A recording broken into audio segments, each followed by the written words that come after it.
Good morning, everyone. Good morning, everyone. This is Marek Calhoun. I am the Director of Social and Community Services for CareSouth Carolina, and this is the CareSouth Carolina Community Live podcast. I'm with my partner in crime. This is Daniel Myers, MATHD Program Director. Glad to be back, y'all. My voice is a little deeper this morning. Yeah, I swear it gets deeper every show we get. Yeah, man, you know what I'm trying to do. By the end, you're gonna be Barry White. Yeah, show you right. For everyone, as we mentioned last week, we have a very special show for you today. Very special guest. We have official from the South Carolina Election Commission that we wanted to bring on and kind of discuss some voter registration, different questions that we know information we want to get out as we approach the upcoming election in November. So I'm going to let our guest introduce himself. Um, Sir? Hey everyone, I'm John Michael Catalano. Work with the State Election Commission in Columbia. Really happy to be here. Appreciate y'all to invite me on, learn a little bit more about CareSouth Carolina. Y'all do a lot of good work for the community and the state, making the state a better place. So happy to be here and talk about the election, which is less than 2 months away. And just happy to be here. Thanks for having me. Absolutely. Thank you for being here. So we're gonna jump right into it, John, and I think the first thing I want to kind of get out there. We want to talk about voter registration, and one of the things I wanted to ask you provide some information on. What are some ways individuals can register to vote? How can they go about registering? If I'm a just turned 18, or I'm an individual who's never registered to vote, what are some ways that I can go about registering to vote? Yeah, there are a couple different ways you can do it, and in any election, you have to be registered in South Carolina, 30 days before the election. So the registration deadline's coming up, less than 10 days. It's October 4th. So however you register, be sure to do it as soon as possible. Don't wait till the last day, just in case, things come up. You might be running up to the deadline, something comes up and you forget to register, and then you're within that 30-day time frame. You can't vote in the upcoming election. We don't want that. So be sure to get it done as soon as possible. Different ways you can do it. Probably the easiest way is just go on to our website, scvotes.gov, and register online. It just requires that you have a DMV license or ID. Just pop on to scvotes.gov, you fill in a couple pieces of information, and you'll be registered to vote. If you're not able to get on the website, you can do a couple different ways. You can go to your county voter registration and elections office and register in person. If you'd rather do it by mail, because I know there's obviously a lot of concerns about the pandemic going on, you can also print out a voter registration application on our website. You can ask your county office to send you one. You fill it out and send it back to your county office as well. You can also do it while you're receiving services at DMV. So if you're going to update your license, or you're going to do anything at the DMV, you can quickly register to vote there as well. But however you do it, just remember October 4th is the deadline, and you want to get it done as soon as possible if you haven't already. So I got a question. So if I'm interested in registering to vote, what things will disqualify me from being eligible to vote? Yeah, so if you're under 8, you have to be 18 or older on election day in order to register. So that makes me think of, if you're 17 now, but you're going to be 18 by or before November 3rd, you can go ahead and register now, and you can participate in the election as well. You have to be a U.S. citizen. You have to be a South Carolina resident. You can't be under a court order declaring you mentally incompetent. You can't be a felon, someone who's been convicted of a felony or an election law crime. If you have been convicted of a felony or election law crime, you can still register to vote, but you have to have completed your full sentence, including probation and parole. So those are just the main things. But if you're a South Carolina resident and you're over 18, then there are very few things that are not going to qualify you to vote. So that was really interesting what you just said. If I am, because there's a lot of things that's being said that if I'm convicted of a felony, then I've lost my right to vote forever, as long as I live. Yeah. So just so people understand that, you were saying that if I am convicted of a felon, and I've completed my sentence and completed my time of probation and parole, I can register to vote, and I could possibly get a voter registration card and exhibit my rights to vote. Is that what you're Right. saying? Yeah. Yeah. So the important thing to remember about that is after you've completed your sentence, your probation, your parole, you do have to register again. But it's the same, similar process. You just register in one of the ways I mentioned before, and yeah, you'll get a voter registration card and you'll be able to participate in any other elections. Wonderful. That's good information. Really good information right there. Very, very good information. So that website you mentioned earlier where I can register, what if I've registered before and I'm not sure that I'm still registered? Can I Yeah. find out via that website? Yeah, absolutely. And thanks for bringing that up because it's a really good point. A lot of people think I lost my voter registration card. I need that to know my address that I'm registered at. I need to know if I'm current. I need to know where to vote at. I need this voter registration card to find all that info. When actually all you have to do is pop on to scvotes.gov. You can quickly check your voter registration. All the info that's on your card is also available at scvotes.gov. It's also a place, speaking of voter registration, even if you are registered to vote, you still want to check your voter registration before the deadline, because if you're someone like me who forgets literally everything in his personal life, I've had to check all kinds of things over and over again. You want to check your voter registration, just make sure your address is current, because if you moved last year, if you moved since the last time you voted in an election, you want to make sure that you're registered in the county that you're residing in. You quickly do that at SC Votes. If you go and check and see, oh, wait, this is an address that I was at 2 years ago, I'm not there anymore, you can also quickly update it on the website as well. So if there's one thing you remember from listening to this podcast and from listening to me talk, just remember scvotes.gov, because it's going to have everything that I tell you, and it's probably going to say it a little bit clearer than I can.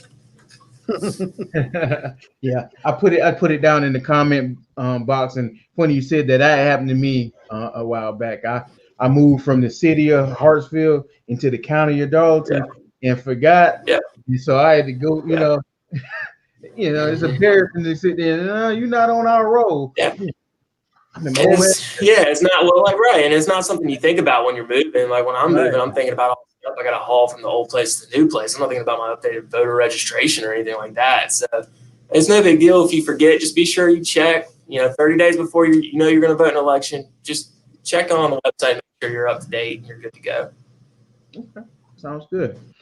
So I want to segue into somewhat voting, if I can, and absentee ballots. There was some recent information in news, some recent things that went on in the legislature around absentee ballots. Could you talk on that a little bit? Yeah. So the General Assembly passed legislation last week that was later signed by the governor. Normally in elections, you have to have a qualifying reason to vote absentee. And common reasons would be if you're over age 65, if you're a person with a disability, or if you've got work on election day that you can't get out of, and so you can't get to your polling place. Those are some reasons why you would qualify to vote absentee. What the legislation did recently, that was passed last week, is it opened up absentee voting to all registered voters in South Carolina. So if you don't, if you haven't been able to vote absentee in some past elections, you will be able to vote absentee in this upcoming election. It's important to know the legislation that was passed, it's only for the 2020 general election. Doesn't affect any other elections. So if you can vote absentee and you want to vote absentee in November, please go ahead and do so. But also remember, that doesn't mean you're automatically qualified for future elections to vote absentee.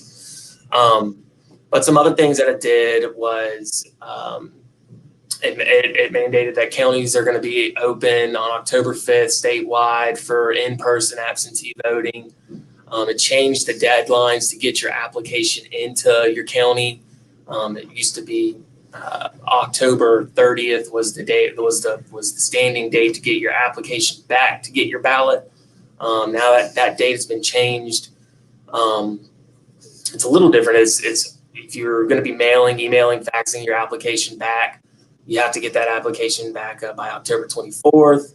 If you're returning it in person, or if you're having an authorized representative return your application for you, that has to be in by October 30th. So it gets a little confusing with the dates, but you can kind of eliminate that confusion by basically sending your application in as soon as possible. If you know you're going to be voting absentee by mail, get your application now. Again, scvotes.gov, or call your county or email your county, get that application, fill it out, and return it as soon as possible. Because if you're doing voting by mail, you really just want to get through the process as soon as possible to make sure you get your ballot and make sure you vote it and get it back to your county office and make sure it's just done as soon as possible. Don't leave the application or the ballot on your kitchen counter for a couple weeks like I do with a lot of other things. This is important. Once you get it, fill it out and send it back and just be done with it. Right. And one of the things I want you to confirm for me is part of that legislation that was signed. I know with the absentee ballot, you have to have a witness to sign it. Is that still in place based on that legislation? The legislation didn't affect the witness requirement signature. So as of right now, the witness signature requirement is still in place. It's kind of a little bit up in the air right now. On I believe Friday, there was a court ruling that did away with the witness signature requirement. However, there's been an appeal, and right now we're going through that. So as of right now, the witness signature is still required on your absentee ballot. So when you get your ballot, if it's not a big deal, if it's easy for you to get a witness to sign your ballot, go ahead and do that and send it back. If you're someone who has, if you're isolating due to the pandemic, or if you're just not around or not able to get a witness to sign your ballot, it's kind of different. We've been telling everyone, once you get your ballot, send it back as soon as possible. But if you're someone who has trouble getting a witness to sign the ballot, you may just want to hold on to it for a couple days if you can, just to make sure, wait for the court process to play out over the next few days. And, just hold on to it until we get a final determination on that requirement and kind of go from there. But for right now, witness signature is still required on all absentee ballots. Yeah. Thank you. Yeah, absolutely. All right, so let's kind of pivot to election day if we can. I'm a voter, and I'm not sure. We just talked about changing addresses. I'm not sure where I'm supposed. I'm in this new area. I'm not sure. I just moved here and I just registered. I'm not sure where exactly I'm supposed to vote. How do I find out what precinct I'm supposed to vote? scvotes.gov. You can do everything there, man. And even if you're someone who knows where you vote, you go to your polling place every election day, and you go to the same church, or you go to the same school, still go to scvotes.gov and check your polling place, a day or two before the election day, because of the pandemic, a lot of polling places, especially some private organizations, churches, and they're not able to be a polling place because they're trying to protect their people. They're trying to protect the people that go to their church. So they don't want to be used as a polling place in the middle of a global pandemic, and we understand that. So when that happens, it causes counties to have to find a replacement polling place. So it could be that even though you vote at this church every election day, for this election, they're not going to be a polling place. So just double check, go to scvotes.gov, make sure you know where you're going to be voting, and do it, a day or two before election day, or even on election day before you leave. Just make sure you know that your polling place is going to be open and where it is. Sounds good. Yeah, I just pulled up sc.gov because I was just curious about my voter registration status. And so I wanted to look at scvotes.gov. Is that .gov? That's what it is, right? Just to make sure that I'm good and I can vote and I can do what I want to do. When I pulled up my information, my voter information, it gave me a whole lot of stuff that I wasn't aware of. It gave me my congressional district. It gave me my Senate district, my House district, my municipality, school district, my jury area. It gave me so much information that I wasn't aware of. And so now I know that my voting location is in Latta. It's at the Latta Art Center. So it tells me where I can go vote. I can Right. actually go. It shows me so much more information. And even if I'm confused about the actual place, it gives me the address. And I can get driving directions from sdvote.gov. I can get all that information. So, Yep. yeah. It's got a lot on there. Another thing it has, scvotes.gov has that I'd really encourage people to check out is it has actually a copy of your sample ballot, or has it's a ballot that you can look at. This is exactly what's going to be on your ballot on election day, so you can see who's on your ballot. You can research your candidates, so you're not going in blind. You can know who you're going to vote for and what the issues that their stances on those issues. I'm looking at that now. Yep. And it's amazing. I mean, I got everything. It tells me everything. Statewide election, it tells me all of that on the ballot. So yeah. Wow. So please, everybody, tune in to scvotes.gov and look at this information. So if you got any questions, this is going to answer it. You hear it firsthand, because it's always good to hear it from a live source. But it's also good to go and reiterate what you got from what you can visually see, in the document. So go to scvotes.gov and look at this information. Check out your status. Right, and it's going to have all the updates on any voting changes. So whenever we figure out the final determination on that witness signature requirement, we're going to have that posted on there.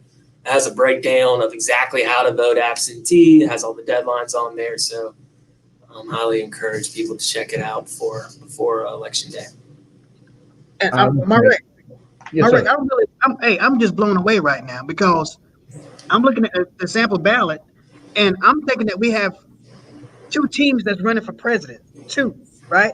I'm thinking Trump and Biden. I'm thinking those teams, but there's actually 5 teams on the ballot, and that's who would have known? Who would have known? Yeah, and that's the thing too. Is we all kind of know the big races, right? We all see the news. We all know Trump's on it. We all know Biden's on it. And we might even know some of the other parties that are running for the higher offices. But what it really is beneficial for you to know is who's on the lower level.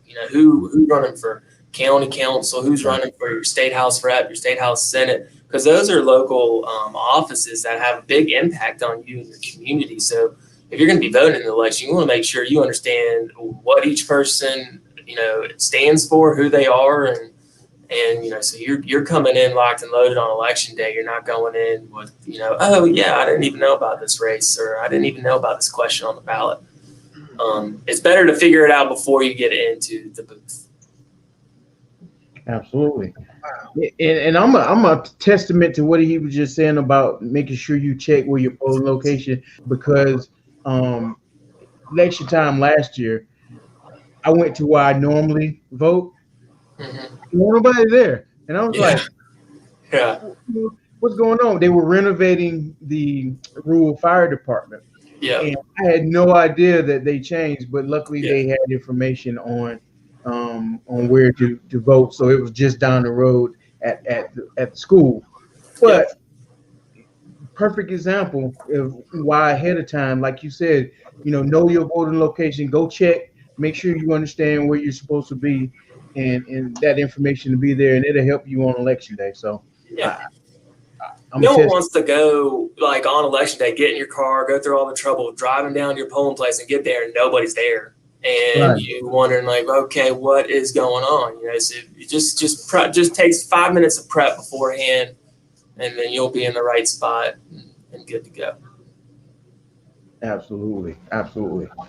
Well, so as a voter, when I go to vote on election day, what do I need to bring with me? I know sometimes I bring my driver's license, but what are some forms of ID that I can bring with me in order to be able to vote?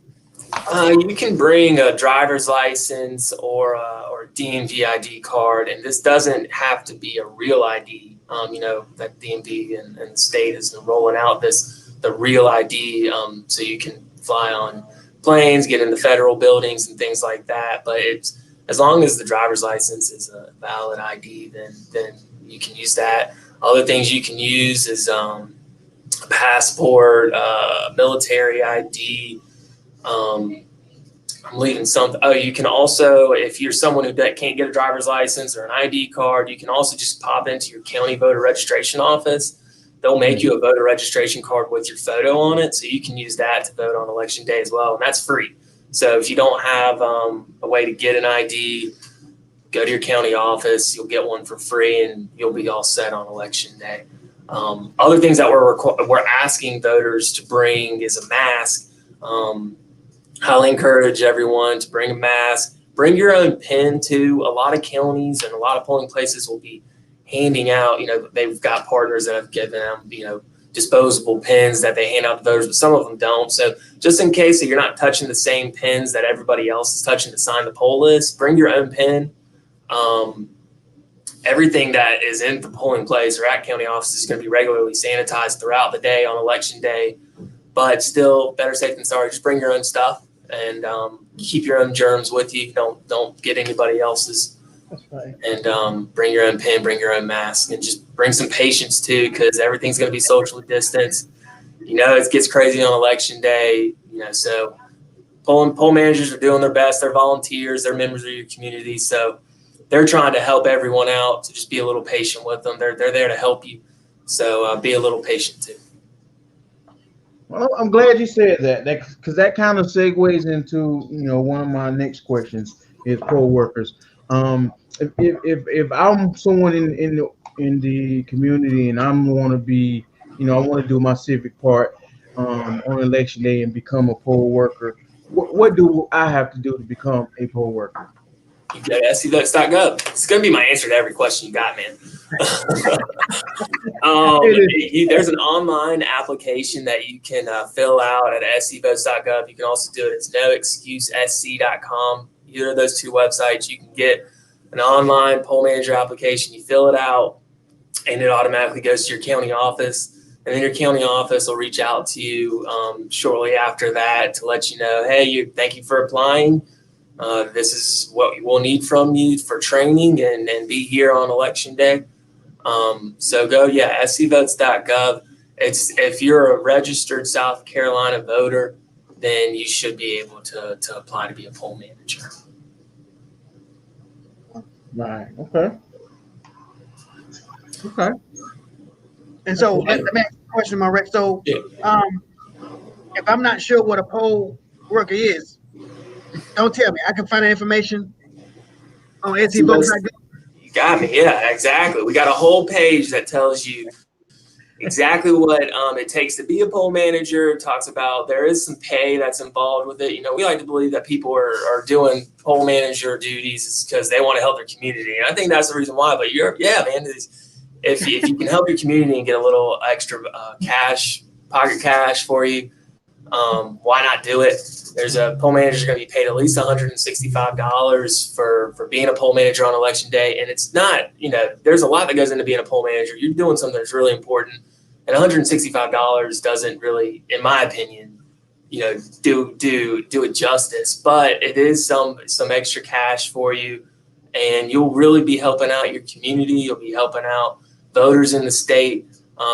We've seen in other states or in other elections where lack of poll managers or lack of people who are willing to step up and help out their community can really impact how smoothly an election can go. Yeah.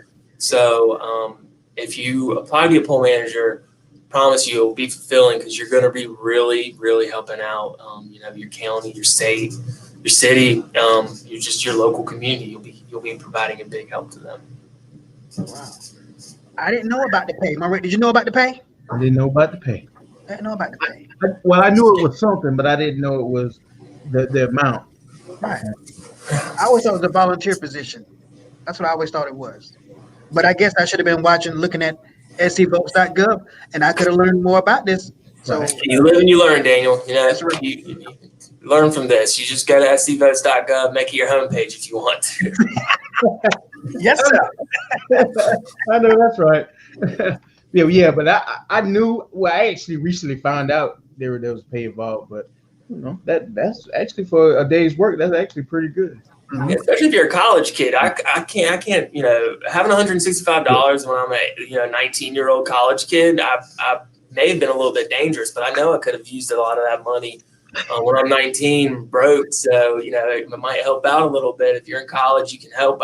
A, you're going to be helping out everybody. B, is going to be great, valuable experience, especially if you're someone who's interested in politics or elections, you're interested in pursuing a career in those fields. It's going to be a really valuable experience, something you can put on your resume. And then $165, not too bad. That's right.